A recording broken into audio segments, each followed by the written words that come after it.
Hello, in this lecture we will define service life.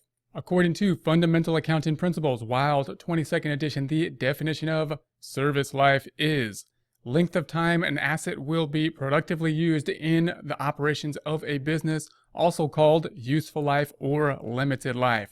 When we're thinking about the service life, we're generally thinking about property, plant, and equipment and how long that property, plant, and equipment will be useful to achieving the goals of the business to generate revenue. In our example, we're going to have a tank here that's going to be property, plant, and equipment in that it's going to be used in some way in order to help us generate revenue in the future, it being on the books at cost for, in this case, $257,500. That's what we put it on the books for at cost. In some way, we need to allocate that cost over the life, over the service life of this property, plant, and equipment. We typically will do that with some estimate, the most common being the straight line method, or the base method that we generally think of being a straight line method.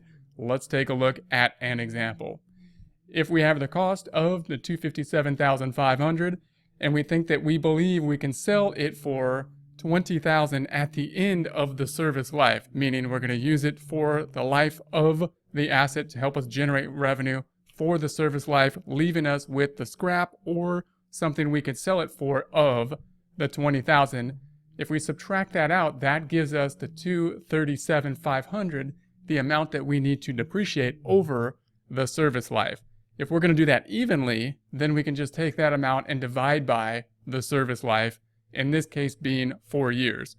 So we're going to take the $237,500 divided by 4, bringing us to depreciation per year, $59,375.